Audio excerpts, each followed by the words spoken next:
کہا آج کے بعد مجھے کوئی گالی دے، مجھے کوئی برا بلا کہے، میں اپنی عزت کا صدقہ کرتا ہوں، کبھی غصہ نہیں کروں گا۔ تو آپ نے فرمایا تیرا صدقہ کتنا خوبصورت ہے۔ تو ہمیں یہ صدقہ بھی کرنا چاہیے۔ کوئی اگر کسی وجہ سے آپ کو کوئی بات کہہ دیتا ہے تو پھر کیا ہو، دعا دے دے، برداشت کرنا سیکھیں، ٹالریٹ کریں۔ یہی رمضان نے ہمیں سکھایا ہے، بھوک جتنی بھی لگی تھی نہیں، وَاعْبُدْ رَبَّكَ حَتَّى يَأْتِيَكَ الْيَقِينُ۔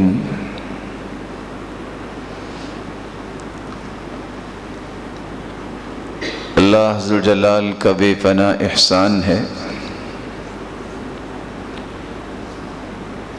جس نے ہمیں ایمان کی دولت سے نوازا اور ہماری رشد و ہدایت کے لیے کائنات کی سب سے اعلیٰ ہستی محمد الرسول اللہ صلی اللہ علیہ وآلہ وسلم کو ہمارے لیے ہادی و مرشد بنا کے بھیجا۔ رسول اکرم صلی اللہ علیہ وآلہ وسلم نے صحابہ کرام کو جو مشن دیا وہ اس آیت کی روشنی میں سمجھنا ضروری ہے۔ وَاعْبُدْ رَبَّكَ حَتَّى يَأْتِيَكَ الْيَقِينُ، اپنے رب کی عبادت کرو زندگی کے آخری رمق تک، جب تک کہ موت نہ آ جائے تمہارا اللہ سے تعلق ٹوٹنا نہیں چاہیے۔ ایک بندہ مومن کو یہ جاننا ضروری ہے، ماذا استفدنا من رمضان، ہم نے رمضان المبارک سے کیا فائدہ لیا، وَكَيْفَ نَتَمَاشَى بِثَمَرَةِ رَمَضَانَ طُولَ السَّنَةِ، ہم وہ رمضان المبارک کی رونقوں کے ساتھ پورا سال کیسے گزار سکتے ہیں۔ یہ سوال میرے اور آپ کے دل میں پیدا بھی ہونا چاہیے اور اس کا جواب بھی تلاش کرنا چاہیے، اور اگر قرآن و سنت کی روشنی میں اس کا جواب موجود ہے تو پھر اس جواب کے ساتھ اگلے رمضان تک ہماری زندگی کا ایک شیڈول بننا چاہیے۔ کیونکہ آپ کے علم میں ہے، امید ہے کہ عروہ بن زبیر کی یہ بات آپ نے سنی ہوگی، وہ کہا کرتے تھے اذا رأيت الرجل يعمل السيئة،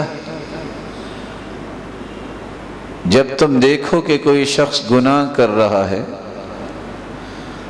تو یہ یاد رکھنا کہ یہ ایک گناہ دیگر گناہوں کا سبب بنے گا۔ وَإِذَا رَأَيْتَهُ يَعْمَلُ بِالْحَسَنَةِ، جب تم دیکھو کہ کوئی شخص نیکی کر رہا ہے تو یہ بھی یاد رکھنا کہ اور بہت ساری نیکیاں اللہ ذوالجلال اس کے لیے آسان کر دیں۔ تو آپ ایک بہت بڑی نیکی کر کے فارغ ہوئے ہیں، جس کو رمضان کا موسم کہا جاتا ہے۔ اور حسن بصری رحمت اللہ علیہ کہا کرتے تھے واللہ ما المؤمن، اللہ کی قسم اسے مومن نہیں کہتے، الذی یعمل شہرا او شہرین، جو ایک مہینہ نیکی کرے یا 2 مہینے، او عاما او عامین، جو 1 سال یا 2 سال تو نیک نظر آئے۔ لا واللہ، نہیں اللہ کی قسم، یہ ایمان کی نشانی نہیں ہے۔ ما جعل لعمل المؤمن اجل، اللہ ذوالجلال نے نیکی کے لیے کوئی خاص وقت نہیں رکھا، اور مومن کے لیے کوئی خاص وقت نہیں رکھا کہ یہ نیکی کر لو پھر دوبارہ نیکی کی ضرورت نہیں ہے۔ ما جعل لعمل المؤمن اجل دون المؤمن.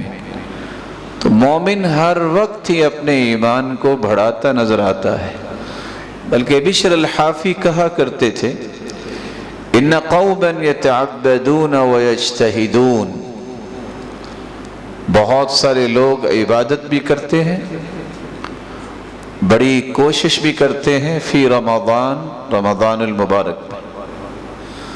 فقال بئس القوم لا يعرفون اللہ حقا الا فی رمضان. بڑی عجیب بات ہے ان لوگوں کی کہ یہ صرف اللہ ذوالجلال کا حق رمضان میں ہی پہچانتے ہیں. ان الصالح، اصل صالح انسان وہ ہے، نیک انسان وہ ہے الذي يتعبده ويجتهد السنة كلها، جو اللہ ذوالجلال کی عبادت کرتا ہے اور اس کی کوشش کرتا ہے سارا سال. یہ حقیقی مومن ہے. بلکہ سلف صالحین سے جب ایک شخص سے پوچھا گیا ایہما افضل رجب او شعبان، اچھا یہ بتاؤ رجب کا مہینہ افضل ہے کہ شعبان کا مہینہ؟ تو انہوں نے جواب دیا تھا کن ربانیا ولا تکن شعبانیا او رجبیا. یہ شعبانی اور رجبی نہ بنو، ربانی بنو. اسی طرح رمضانی بھی نہ بنو کہ رمضان میں نماز کی پابندی ہے اور بعد میں پتہ ہی کوئی نہیں. رمضان میں قرآن کی تلاوت ہے اور پھر پورا سال ہاتھ نہیں لگانا. ربانی بنو. ربانی اس کو کہتے ہیں تو انسان ہر وقت اللہ ذوالجلال کی عنایت کا محتاج رہتا ہے، اس کے فضل کا محتاج رہتا ہے، اس کی رحمت کا متلاشی رہتا ہے، اس کی توفیق لینے کے لیے التجائیں کرتا رہتا ہے. الذی یربی الناس بصغار العلم قبل کبارہ، اور اس کو بھی ربانی کہتے ہیں.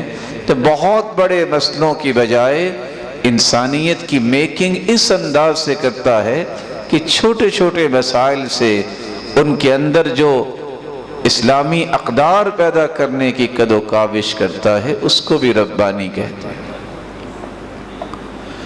اللہ تعالیٰ نے کیونکہ قرآن مجید میں اس بات کا اعلان کیا ہے الذین هم علی صلاتہم دائمون. مومن تو وہ ہے جو اپنی نمازوں پر مداومت کرتے ہیں، ہمیشگی اختیار کرتے ہیں. اور دوسری جگہ فرمایا والذین هم علی صلاتہم یحافظون، جو اپنی نمازوں کی حفاظت کرتے ہیں. تو یہ کیا اثر ہوا رمضان المبارک کا کہ اب وہ نماز کی پابندی ختم ہو گئی، اب وہ مسجد خالی نظر آنے لگ گئے. تو ایک بندہ مومن کو یہ جاننا ضروری ہے کہ آخر رمضان المبارک نے میری زندگی میں کیا اثر مرتب کیا ہے. حسن بصری رحمۃ اللہ علیہ فرمایا کرتے تھے لا یکون لعمل المؤمن اجل دون الموت. موت سے پہلے پہلے کوئی بھی وقت مقرر نہیں عمل کا. موت کے آخری لمحات تک مومن جو ہے اسے عبادت میں شغف رکھنا چاہیے، توجہ رکھنی چاہیے. پھر انہوں نے یہ آیت پڑھ کے سنائی وَاعْبُدْ رَبَّكَ حَتَّى يَأْتِيَكَ الْيَقِينُ.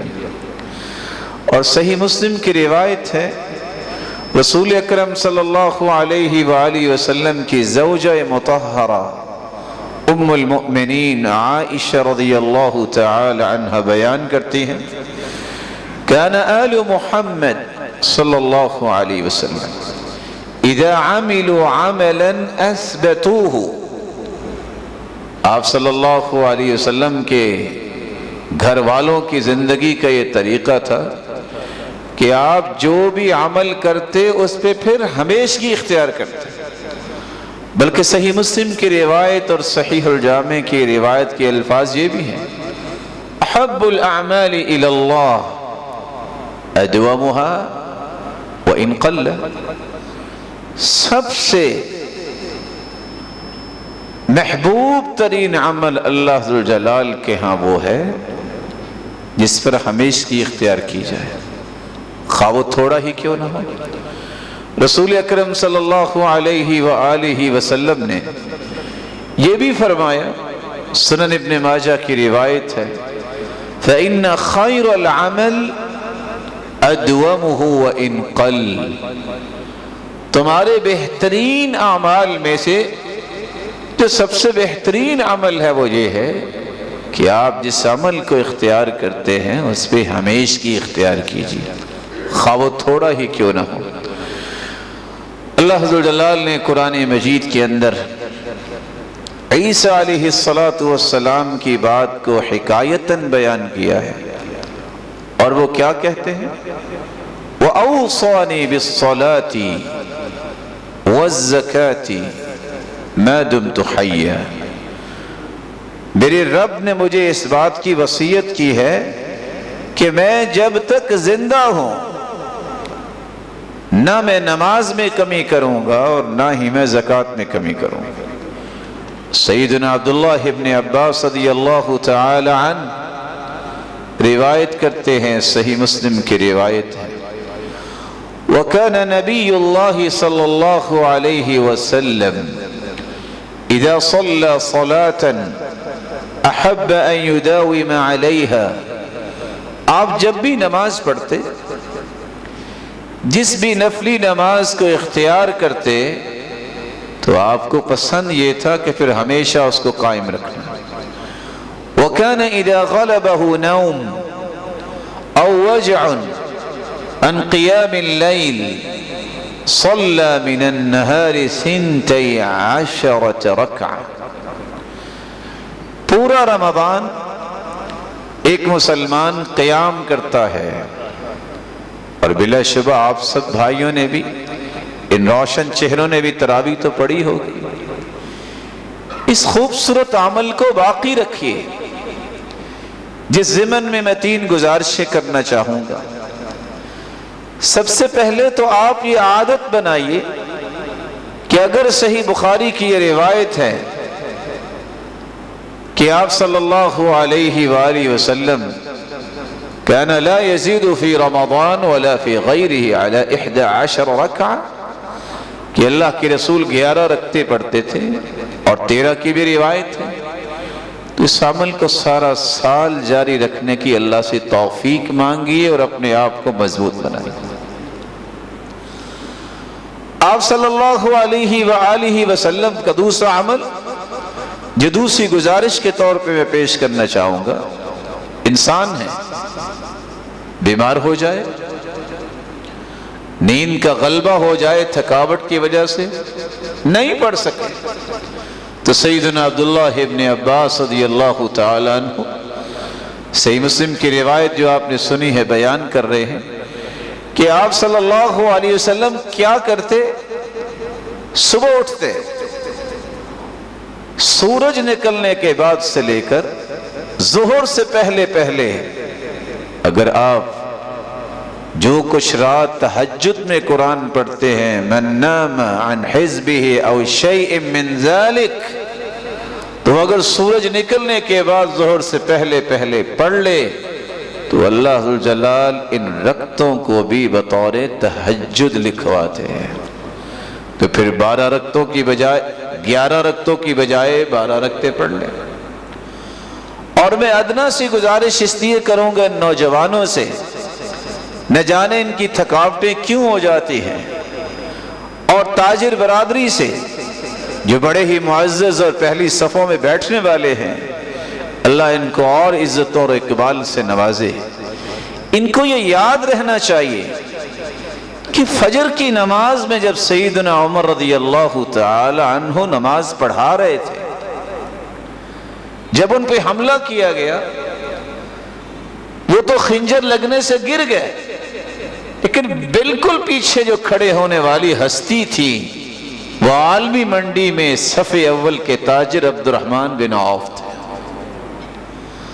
آپ اللہ سے دعا کیجئے کہ جس سے اللہ ذو الجلال نے ان کو ایک کمال دیا تھا تجارت میں، آپ کو بھی اللہ عطا کرے۔ لیکن وہ صرف صف اول میں عالمی منڈی میں صف اول کے تاجر ہی نہیں تھے، وہ صف اول کے نمازی بھی تھے، صرف نمازی بھی نہیں تھے۔ آپ سوچ سکتے ہیں کہ نماز پھر بقیہ انہوں نے پڑھائی۔ اتنا شعور، اتنا وعی ہونا چاہیے، سمجھ ہونی چاہیے کہ میں نماز بھی پڑھا سکتا ہوں، میں تجارت میں بھی اگر آگے ہوں تو مجھے دین میں بھی آگے ہونا چاہیے۔ یہ بات بالکل ترک کر دیں جو لوگوں نے بنائی ہے کہ تجارت کے لیے جھوٹ تو پھر بولنا پڑتا ہے۔ سیدنا عبد الرحمن بن عوف سے کسی نے پوچھا تھا کہ اتنا بڑا اللہ نے آپ کو مال دیا ہے، راز کیا ہے؟ تو جوابات میں سے ایک جواب یہ تھا کہ میں نے آج تک تجارت میں جھوٹ نہیں بولا، اور میں نے تجارت کی وجہ سے آج تک فرض نماز کو ترک نہیں کیا، لیٹ نہیں کیا۔ تو اس مقام رفیع کی نیت بھی کیجئے۔ اور اگر آپ کو زیادہ ہی تھکاوٹ ہوگی ہے، نوجوانوں کو جو فیس بک پہ تو نہیں تھکتے، کھیل کود میں اور پھرنے میں تو نہیں تھکتے، اگر پھر بھی تھکاوٹ ہے تو توبہ بھی کیجئے، اور رات سونے سے پہلے کم از کم کچھ بھی نہیں کر سکتے، اٹھ کے 2 رکعتیں پڑھ لیجئے، 10 آیتیں پڑھ لیجئے۔ 10 آیتوں سے مراد یہ ہے، اگر آپ کو آخری 2 سورتیں بھی یاد ہیں، قل اعوذ برب الفلق، قل اعوذ برب الناس، اس کی 11 آیتیں۔ فائدہ کیا ہوگا؟ من قام بعشر آیات لم یکتب من الغافلین، اللہ ذوالجلال 10 آیتیں پڑھنے والوں کا غافل لوگوں سے نام کاٹ دیتے ہیں۔ تو آپ غفلت سے بچ جائیں۔ تو رمضان کا وہ عمل جو ہم نے پورا مہینہ کیا، اس کو سارا سال باقی رکھا جا سکتا ہے اگر آپ معمولی سی یہ نیت کر لیں اور یہ شعور بیدار کر لیں کہ جو رمضان کا رب ہے وہ شوال کا بھی تو رب ہے، میں نے تو اللہ سے بڑے عہد و پیما کیے تو اسے باقی رکھنا چاہیے۔ رسول اکرم صلی اللہ علیہ وآلہ وسلم نے یہ بھی سکھایا، سارا رمضانی روزے رکھے ہیں جس کو اللہ نے ہمت طاقت دی اور صحت مند تھا، مومن تھا، آپ اس عمل کو بھی باقی رکھ سکتے ہیں۔ اب سارا مہینہ تو روزہ نہیں رکھیں گے انسان، لیکن رسول اللہ صلی اللہ علیہ وآلہ وسلم نے فرمایا من صام رمضان ثم اتبعه 6 من شوال فذلك صيام الدهر، جو 6 روزے رمضان کے بعد شوال میں رکھ لیتا ہے، آپ شوال کے شروع میں بھی رکھ سکتے ہیں، درمیان ہو گیا اب بھی رکھ سکتے ہیں، شوال ختم ہونے سے پہلے اگر آپ 6 روزے رکھ سکتے ہیں تو آپ یوں سمجھیے کہ آپ کو اجر جو ہے وہ پورے سال کے روزوں کا ملے گا۔ اور آپ صلی اللہ علیہ وآلہ وسلم نے ایک اور عمل بھی بتایا، اور آپ صلی اللہ علیہ وآلہ وسلم کا یہ عمل سفر میں بھی ہوتا، حضر میں بھی ہوتا، سفر بھی کرتے تو تب بھی اس عمل کو نہ چھوڑتے۔ کان یصوم من غرۃ کل شہر 3 ایام، آپ ہر مہینے 3 روزے رکھے کرتے۔ کان لا يدع صوم ایام البیض فی سفر ولا حضر، آپ صلی اللہ علیہ وسلم ایام بیض کے روزے سفر اور حضر میں رکھا کرتے۔ 13، 14 اور 15 چاند کی جو تاریخ ہے، یہ 3 دن کے روزے رکھنے سے آپ کو پورے مہینے کے روزوں کا اجر و ثواب مل جائے۔ اور ایک ایسا اس میں اللہ ذوالجلال نے نتیجہ رکھا ہے جو میری اور آپ کی ضرورت ہے۔ وہ کیا ہے؟ بڑے نیک لوگ، بڑے صالح لوگ موجود ہیں اس وقت بھی دنیا میں، لیکن ان کا ایک چھوٹا سا سوال ہوتا ہے، بڑی کوشش کی ہے فلاں کے بارے میں، دل سے بات جاتی نہیں ہے، معاف بھی کیا ہے کیونکہ انہوں نے زیادتی کی، لیکن دل سے یہ بات ختم نہیں ہوتی۔ تو یہ پیغام ہے رسول اللہ صلی اللہ علیہ وسلم کی زبان اطہر سے نکلا ہوا، جس کے دل میں کسی قسم کا کینہ اور بغض ہے، عداوت ہے، عصبیت اور تعصب ہے، کوشش کے باوجود اگر وہ اس سے اپنے آپ کو خالی نہیں کر پایا تو آپ صلی اللہ علیہ وسلم نے فرمایا جو ایام 20 کے روزے رکھتا ہے وہ کیا کرتے ہیں؟ یذہبن وحر الصدر، یہ انسان کے دل کو، سینے کے اندر اس طرح کے جذبات کو کرید کے صاف کر دیتے ہیں۔ رسول اکرم صلی اللہ علیہ وآلہ وسلم نے یہ عمل بھی باقی رکھا ہے سراسر، اور یہ ایک مومن اختیار کر سکتا ہے۔ وَكَانَ يَصُومُ يَوْمَ الْاثْنَيْنِ وَالْخَمِيسِ، آپ صلی اللہ علیہ وسلم پیر کے دن کا روزہ اور جمعرات کے دن کا بھی روزہ رکھتے ہیں۔ آپ سے بلکہ سوال کیا گیا کہ آپ یہ دونوں روزے کیوں رکھتے ہیں؟ تو آپ صلی اللہ علیہ وسلم نے فرمایا تعرض اعمال بنی آدم، ابن آدم کے اعمال کو اللہ ذو الجلال کے سامنے پیش کیا جاتا ہے پیر کے دن اور جمعرات کے دن۔ تو میرا دل چاہتا ہے کہ جب اعمال پیش ہوں تو میں روزے کی حالت میں ہوں۔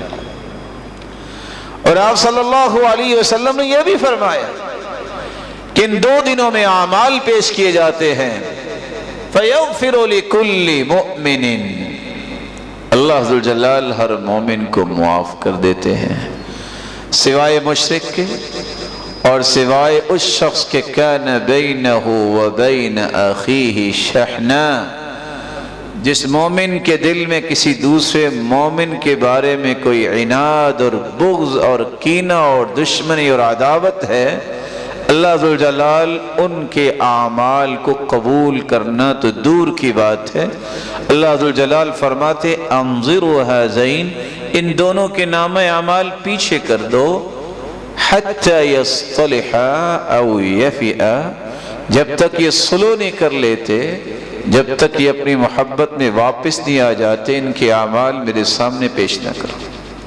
تو رسول اکرم صلی اللہ علیہ وآلہ وسلم نے یہ تین طریقے ہمیں دے دیے کہ ہم رمضان کے اس روزے کی رونق کو باقی رکھ سکتے ہیں۔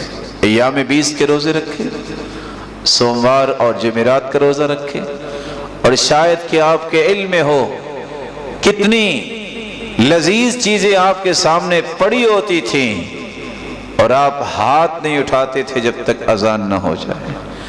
جب ہم حلال کے قریب نہیں جاتے تھے رمضان المبارک میں، تو پورا سال مجھے اور آپ کو یہ عہد کرنا چاہیے کہ یہ ہاتھ اور قدم حرام کی طرف بھی نہیں جائے گا، کیونکہ رب تو وہی ہے جس نے حلال کو کھانے سے بھی منع کر دیا ہے شام سے پہلے، اور ہم نے پابندی کی، تو یہ پریکٹس تو 1 مہینے کے بعد ہو جانی چاہیے کہ میرا ہاتھ اور میرا قدم جو ہے وہ حرام کی طرف بھی نہیں اٹھنا چاہیے۔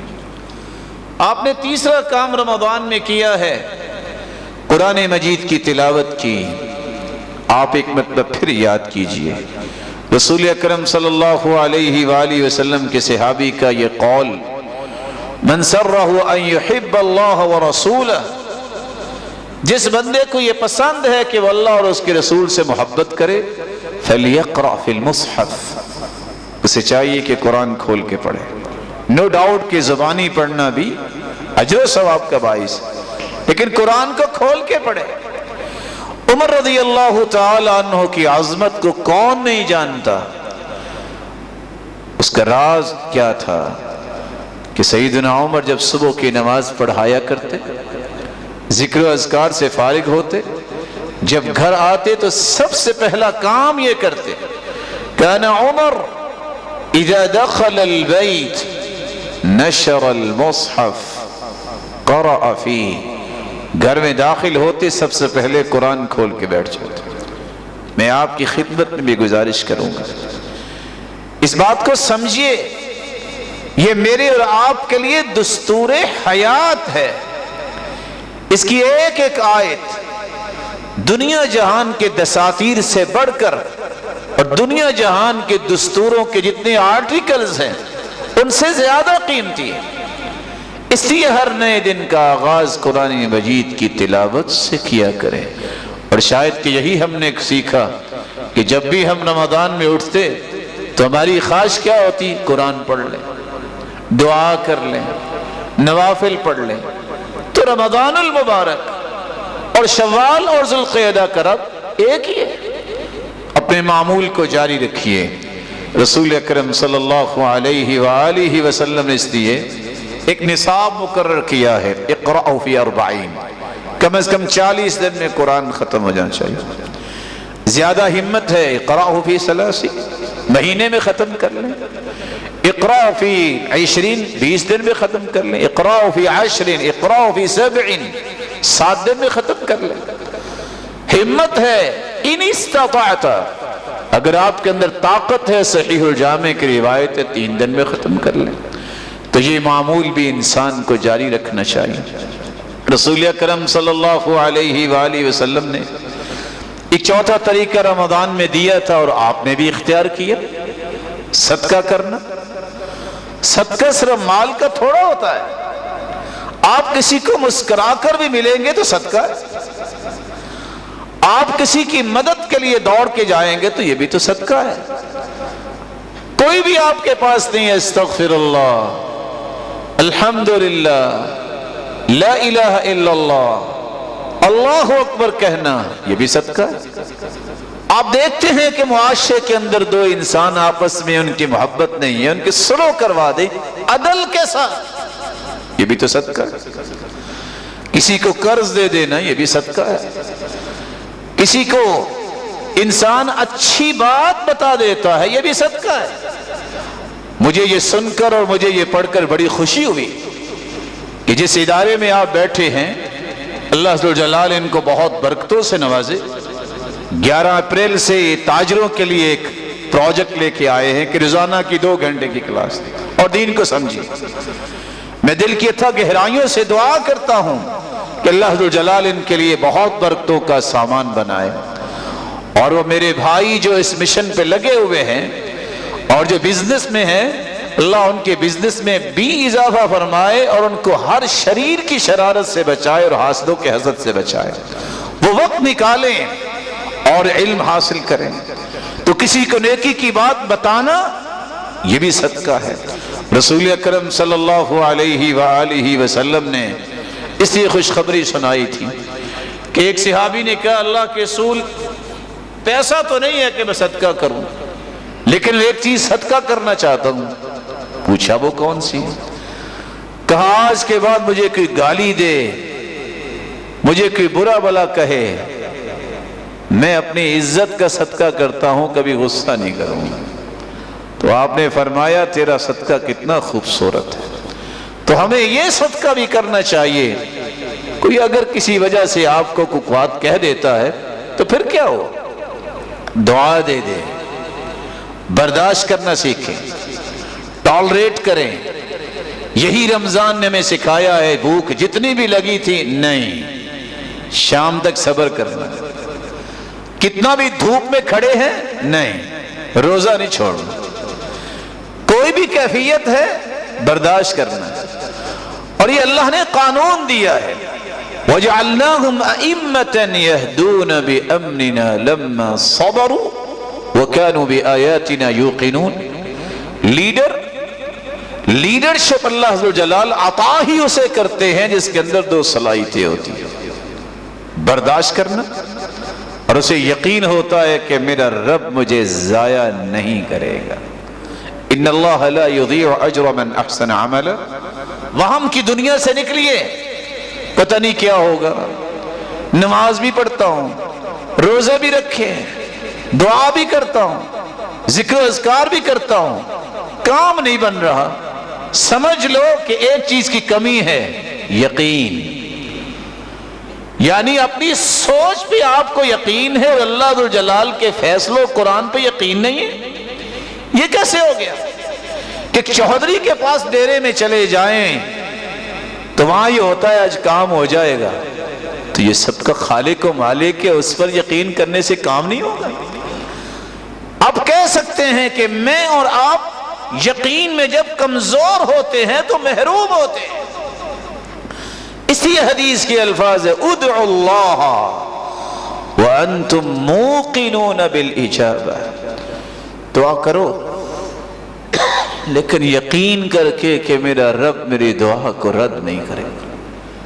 جب یقین ہوتا ہے تو پھر اللہ ذوالجلال نے فرمایا ہے، حدیث قدسی ہے، انا عند ظن عبدی بی، میں اپنے بندے کے گمان کے مطابق فیصلہ کرتا ہوں، ان خیرا فخیر، میرے بارے میں اچھا اس کا گمان ہے، فیصلے بھی اچھے کرتا ہے، وَإِن شَرًّا فَشَرٌ، اگر وہ اللہ کے بارے میں ہی بدگمان ہے تو اللہ اسے اس کا ہی بدلہ دیتے ہیں۔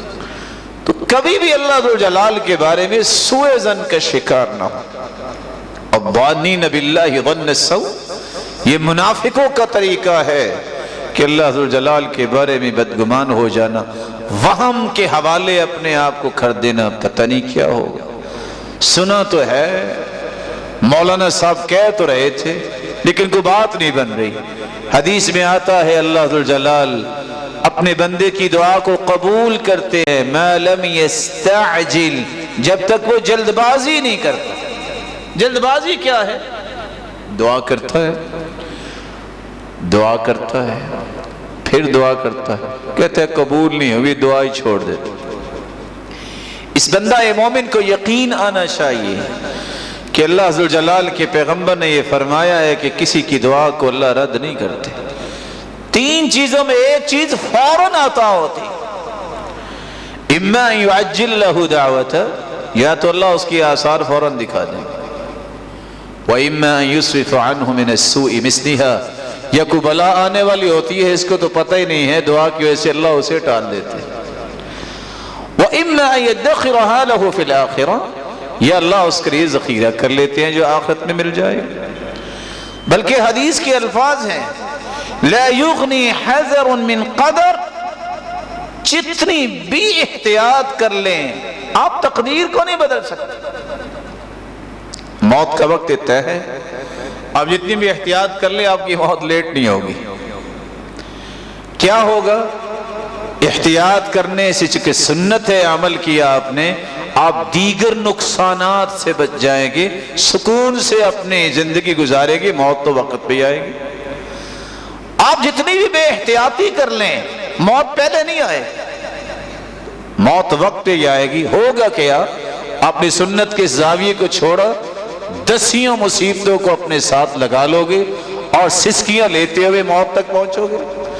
تو سنت کو نہ چھوڑیے، احتیاط رسول اکرم صلی اللہ علیہ وسلم نے کی ہے اور کروائی ہے، اور آپ نے ساتھ خوشخبری سنائی۔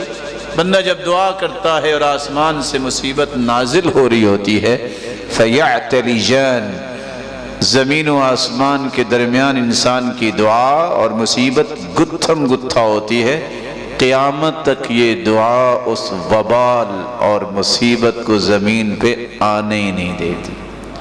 تو ہمیں یقین ہونا چاہیے، اللہ کے رسول نے فرما دیا۔ آپ نے رمضان میں ایک 5واں کام کیا، بڑی خیر خواہی، بڑے دسترخوان لگتے تھے، بڑی افطاریوں کا اہتمام ہوتا تھا۔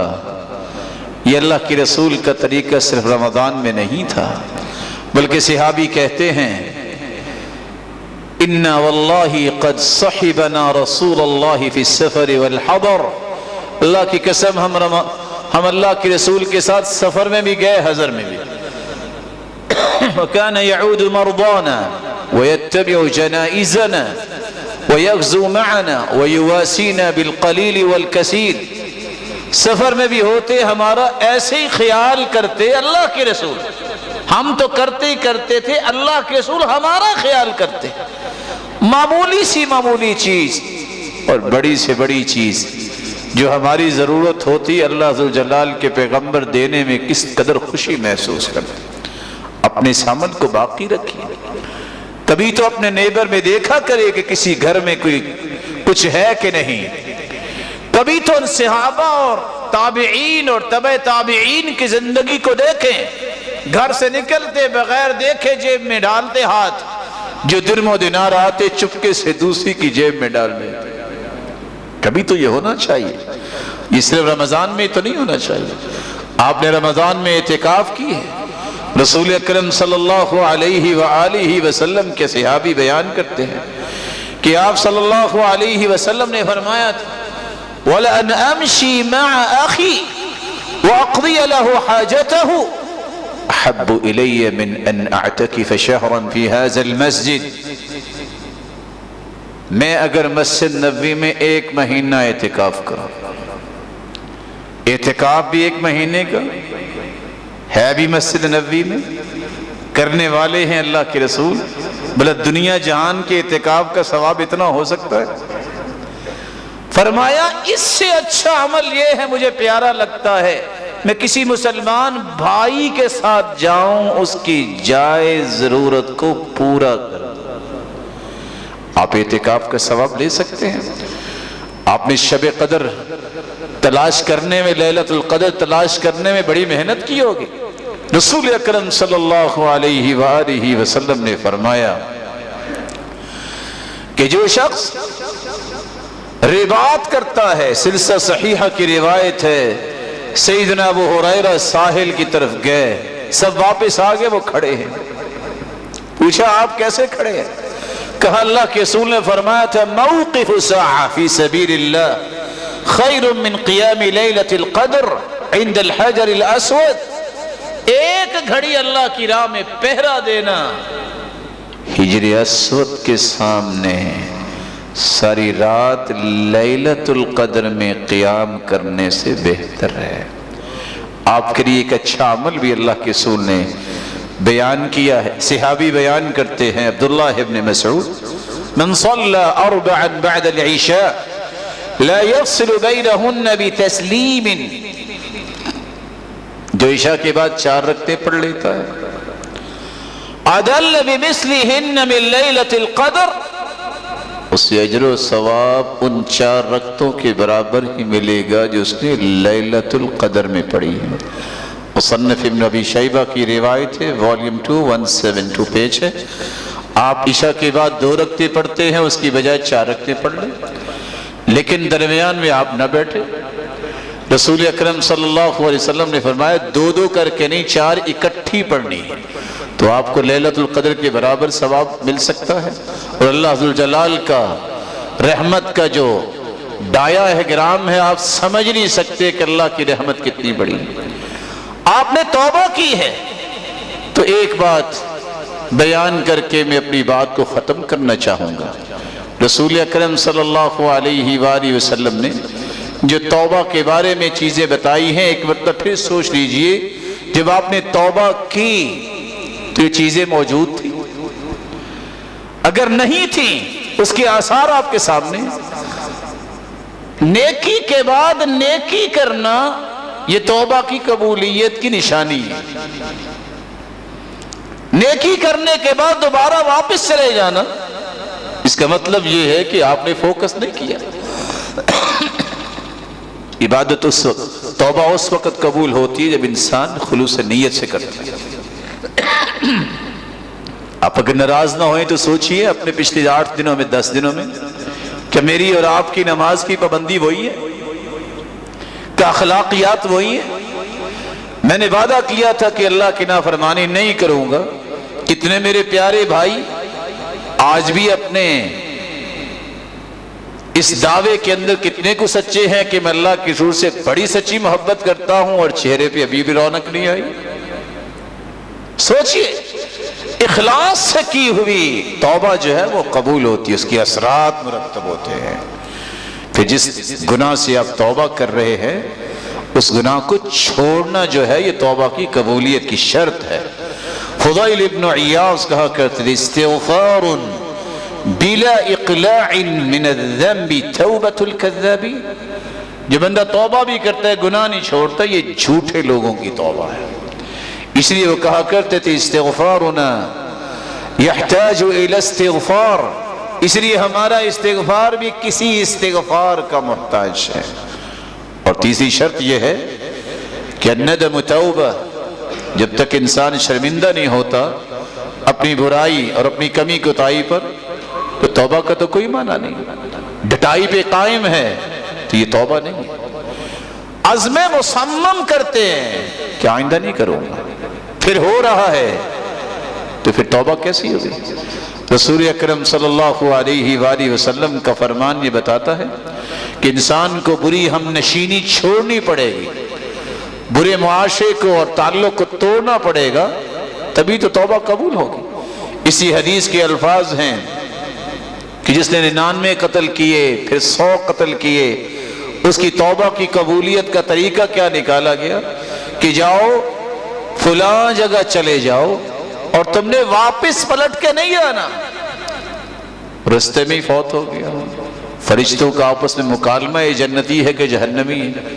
اللہ نے ایک فرشتے کو بھیجا کہ اگر اس کا جسد خاکی نیک لوگوں کے قریب ہے تو جنتی، اگر برے لوگوں کے قریب ہے تو جہنمی۔ جب پیمائش کی گئی تو صرف ایک بالشت نیک لوگوں کے قریب تھا، فیصلہ ہو گیا یہ جنتی۔ یہ توبہ کا دروازہ آج بھی کھلا ہے، جو میرے اور آپ کے لیے خوشخبری ہے۔ کب بند ہوگا؟ موت کی غرغراہٹ جب شروع ہو جائے، التفت الساق بالساق، پنڈلی پہ پنڈلی چڑھ جائے اور فرشتہ نظر آ جائے، اس وقت توبہ بھی کام نہیں آتی۔ موت کی سختیاں شروع ہونے سے پہلے دوبارہ سے توبہ کی جا سکتی، اور اتنی بڑی رحمت ہے اللہ کی کہ آپ اگر توڑ چکے ہیں توبہ کو تو دوبارہ توبہ کر لیجئے، تمہارے گناہوں کو اللہ نیکیوں میں تبدیل کر دیں گے۔ لیکن میں ایک طریقہ بتا دیتا ہوں توبہ کو پکی کرنے کا، جو علماء سلف نے لکھا ہے۔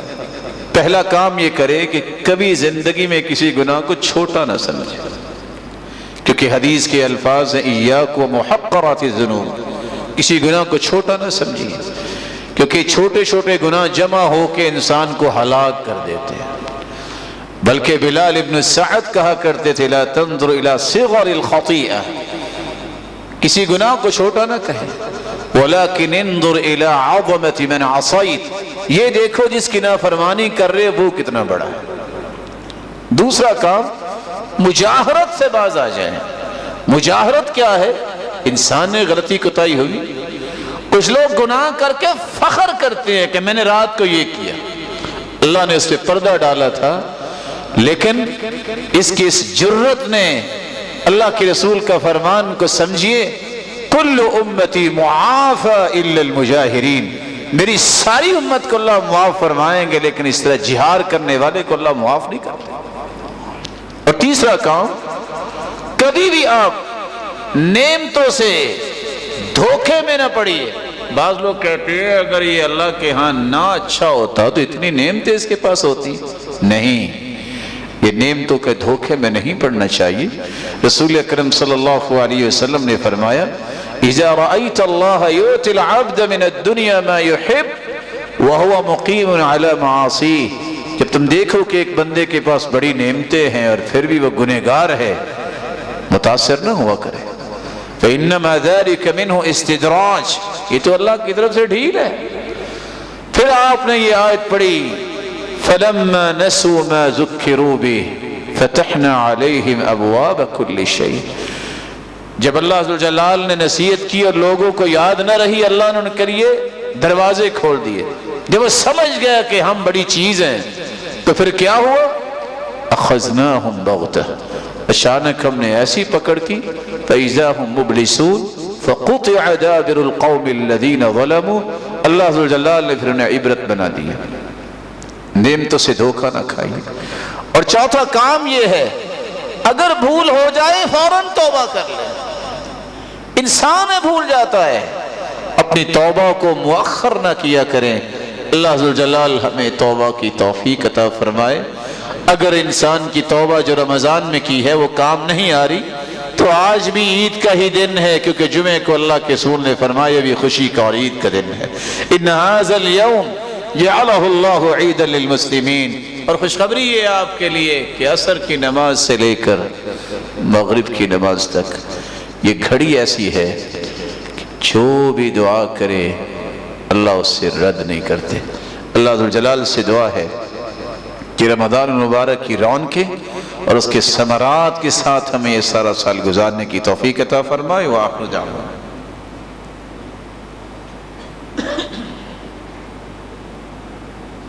الحمد للہ علی احسانہ والشکر لہ علی توفیقہ وامتنانہ، اما بعد۔ توبہ کی قبولیت کی 3 نشانیاں شاید کہ آپ کے کام آئیں گی۔ ان میں پہلی نشانی یہ ہے، ابو الحسن بوشنجی بیان کیا کرتے تھے کہ جب ان سے سوال کیا گیا کہ کیسے پتہ چلے گا کہ توبہ قبول ہوگی، خواہش تو ہے کہ پتہ چلے، کہ اذا ذکرت الذنب فلا تجد حلاوته فی قلبک، جب تمہیں گناہ یاد آئے جو تم سے ہوا تو تمہیں اس گناہ پہ سخت تکلیف و شرمندگی ہو، اس پہ لذت محسوس نہ ہو کہ یہ میں نے کیا۔ بلکہ سہل بن عبداللہ تستری بیان کرتے ہیں، الانتقال من الاحوال المذمومہ الى الاحوال المحمودہ، اگر توبہ کر لی ہے اور آپ کے اندر خوشی پیدا ہوگی ہے کہ اللہ عز و جلال نے میرا بوجھ ہلکا کر دیا ہے، سمجھ لو توبہ آپ کی قبول ہے۔ بلکہ بعض علماء کہتے ہیں کہ اگر مستقل خوف یہ رہتا ہے کہ اللہ عز و جلال کی میں نے یہ ناراضگی مول لی ہے، کہیں کوئی نحوست نہ آ جائے، اور اس خوف کے ساتھ آپ عبادت پہ متوجہ رہتے ہیں اور آپ کی زبان یہ حرکت میں رہتی ہے کہ اللہ معاف فرما دے، اس کا مطلب یہ ہے کہ اللہ عز و جلال نے آپ کو چن لیا اور اللہ عز و جلال آپ کی ان دعاؤں کو ضائع نہیں ہونے دیں۔ بھوک سے بھی انسان میں کمزوری آتی ہے، بہت سارا کام کرنے سے بھی کمزوری آتی ہے۔ اگر توبہ کے بعد آپ کی کیفیت یہ ہو گناہ کے بعد کہ انسان اس قدر ٹوٹ جائے کہ یا اللہ میرا تیرے سوا ہے ہی کوئی نہیں، یہ ذل اور انکسار اللہ کے سامنے جب انسان کرتا ہے تو اللہ عز و جلال اسے پھر ضائع نہیں ہونے دیتا۔ رسول اکرم صلی اللہ علیہ وآلہ وسلم نے اسی خوشخبری کو ہی امت کے لیے پیش کیا، التائب من الذنب کمن لا ذنب لہ۔ اور آخری گزارش، تیسرے رمضان المبارک میں سارے ایک ہی وقت میں روزہ آپ رکھتے تھے، کوئی شخص اذان کے بعد کھاتا نظر نہیں آتا، اور جس شہر میں آپ سارے ایک ہی وقت کھولتے تھے، اور امید واسق ہے کہ آپ کا ایمان اس سے بھی اچھا ہوگا۔ سب کا رب ایک ہے، قبلہ اور کعبہ ایک، رول ماڈل سب کے لیے ایک، دستور حیات ایک ہے، تو پھر ذاتی اختلافات، صوبائی اختلافات، یہ سارے اختلافات جو نفرت کا باعث بنتے ہیں، لڑائی اور تصادم کا باعث بنتے ہیں، ہر قسم کی عصبیت سے اپنے آپ کو دور کر دیجئے۔ اگر آپ رمضان کی اس رونق کو باقی رکھنا چاہتے ہیں سارا سال، تو سارے ایک وقت ہی روزہ چھوڑتے تھے، تو چھوڑیے اپنی اپنی ان باتوں کو جو آپ کے اور آپ کے بھائیوں کے درمیان نفرت کا باعث بنتی ہے۔ رسول اکرم صلی اللہ علیہ وآلہ وسلم نے کس قدر خوبصورتی سے صحابہ کرام کے سمجھایا تھا، البرکۃ مع الجماعہ، مل جل کے رہنے میں ہی برکت ہے، ید اللہ علی الجماعہ، مل جل کے رہنے سے ہی اللہ جلال کی مدد ملتی ہے، اللہ جلال کا ہاتھ ہوتا ہے۔ من اراد بحبوحۃ الجنہ فلیلزم الجماعہ، تو یہ مل جل کے رہنا اتحاد و اتفاق سے، جو شخص جنت کے اعلیٰ درجے چاہتا ہے اس کے لیے ضروری ہے کہ وہ کسی قسم کے گروہی اختلافات کو مٹا کر، ذاتی اختلافات کو مٹا کر، صرف ایمان کی وجہ سے ایک دوسرے سے محبت کرے۔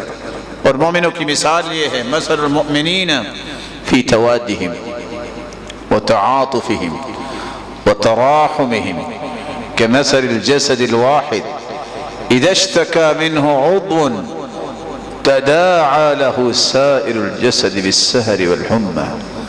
مومنوں کی باہمی محبت، ان کی باہمی شفقت اور رحم دلی کی مثال ایک جسم کی مثال ہے۔ جسم کے کسی ایک حصے کو تکلیف ہو تو سارا جسم ہی بیدار رہتا ہے، ساری رات تکلیف محسوس کرتا ہے۔ اپنے اندر یہ محبت کے شعور کو بیدار کیجیے۔ دیکھیے کفر اکٹھا ہے، مسلمانوں اپنی صفوں کو متحد کرو، مسلمانوں یہ ضرورت ہے کہ آپ کے یہ جو چھوٹے چھوٹے بچگانہ اختلافات ختم ہو جائیں. تمہیں بہت سارے چیلنجز کا سامنا ہے. چھوڑ دو ان بچوں، یہ کڈنگ چھوڑ دو، واپس آؤ اپنے منہج پہ. وہ منہج کیا ہے کہ مسلمان جو ہے وہ ہمیشہ مسلمان کو عزت دیتا ہے، احترام دیتا ہے، اسے محبت دیتا ہے، اس کے ساتھ کھڑا ہوتا ہے، اس کی خوشی کو اپنی خوشی سمجھتا ہے، اس کے غم کو اپنا غم سمجھتا ہے. اور صحیح بخاری کی وہ روایت یاد کیجئے، مکہ سے چل کے آئے تھے عبد الرحمن بن عوف، نہ بیوی تھی نہ بچے تھے نہ مال تھا. سعد بن الربیع کو ان کا بھائی بنایا گیا. ساری زندگی کمائی کی سعد نے. کہا بھائی ہے اللہ کسل آدھا مال آج کے بعد اس کا ہے، میری 2 بیویاں ہیں، میں ایک کو طلاق دے دیتا ہوں، عدت کے بعد یہ شادی کر لے. اس کو کہتے ہیں مواخات. یہ ہے وہ بھائی چارہ جس نے پوری دنیا کو انتقال بھی کیا اور دنیا نے مانا کہ اس کو معاشرہ کہتے ہیں. 1450 سال ہونے والے ہیں، آج تک اس محبت کی مثال کوئی معاشرہ پیش نہیں کر سکا. اور یہ تاریخ صرف مسلمانوں کی ہے. اپنی تاریخ کو واپس لانے کی کوشش کیجیے.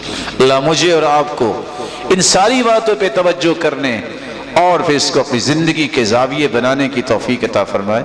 میں ادباً پھر گزارش کر دیتا ہوں، آج اللہ تعالی ہمارے گناہوں کو معاف فرمائے.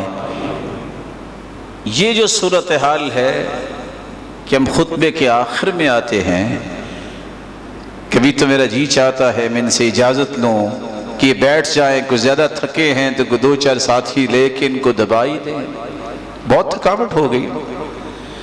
میرے پیارے بھائی جو خطبہ شروع ہونے کے بعد آتا ہے گردنیں پھلانگتا ہے، آگے آنے کی کوشش کرتا ہے. حدیث میں آتا ہے فَإِنَّمَا يَأْتِي لِلظُّهْرِ، یہ تو ظہر پڑھنے آیا ہے. فرشتے جو اجر لکھنے والے ہوتے ہیں میرے معزز اور پیارے بھائی، وہ تو بیٹھ کے خطبہ سن رہے ہوتے ہیں، تو اجر کون لکھتا ہو؟ فَإِنَّمَا يَأْتِي لِلظُّهْرِ كَانَتْ لَهُ ظُهْرًا. یہ روایت سنن ابن ماجہ کی اور صحیح مسلم کی پڑھیے.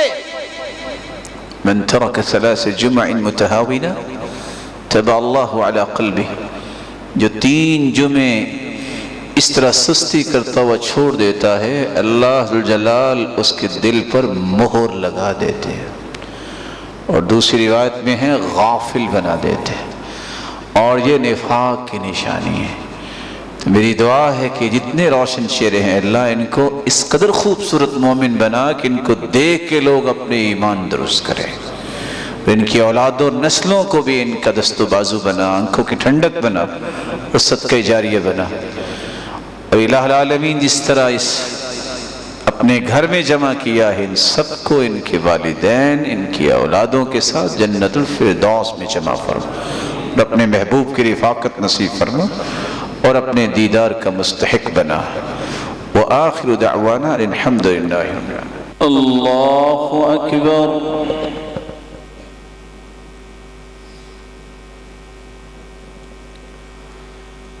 الحمد لله رب العالمين الرحمن الرحيم مالك يوم الدين إياك نعبد وإياك نستعين اهدنا الصراط المستقيم صراط الذين أنعمت عليهم غير المغضوب عليهم ولا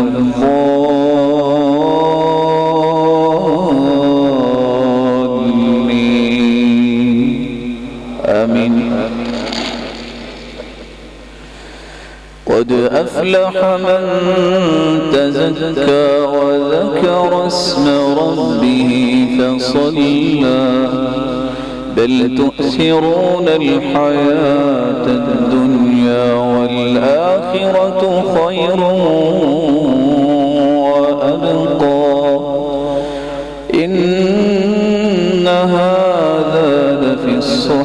الأولى صحف إبراهيم وموسى. الله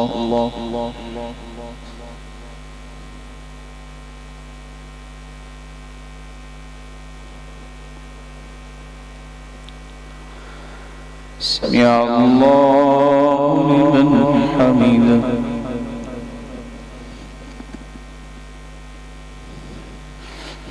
الله أكبر.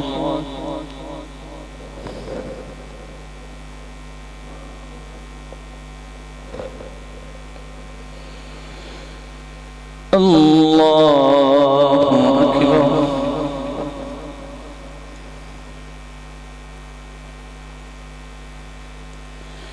الله أكبر.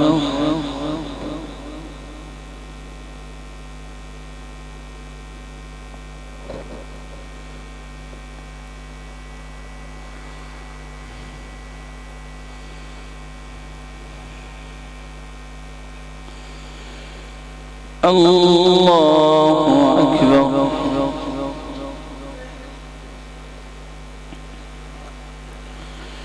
الحمد لله رب العالمين الرحمن الرحيم مالك يوم الدين إياك نعبد وإياك نستعين اهدنا الصراط المستقيم صراط الذين أنعمت عليهم غير المغضوب عليهم ولا الضالين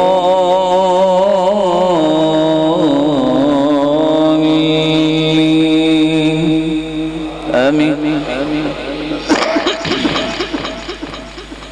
أفلا ينظرون إلى الإبل كيف خلقت وإلى السماء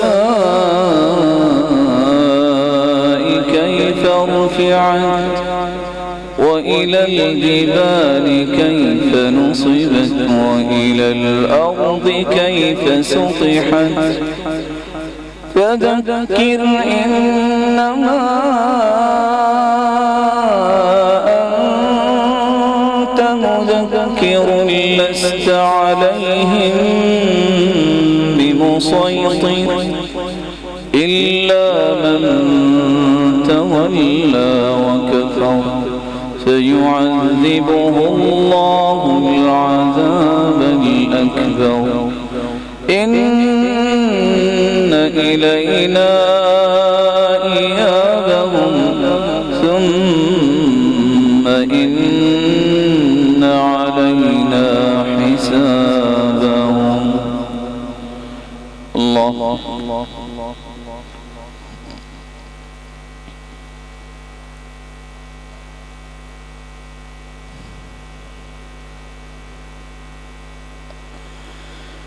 سمع الله لمن حمده.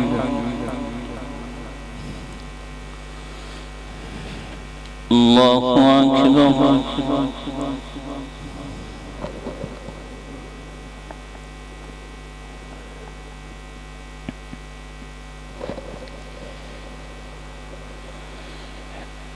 الله أكبر.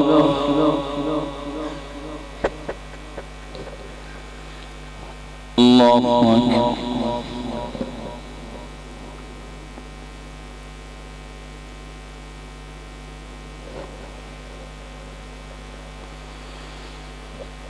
الله أكبر.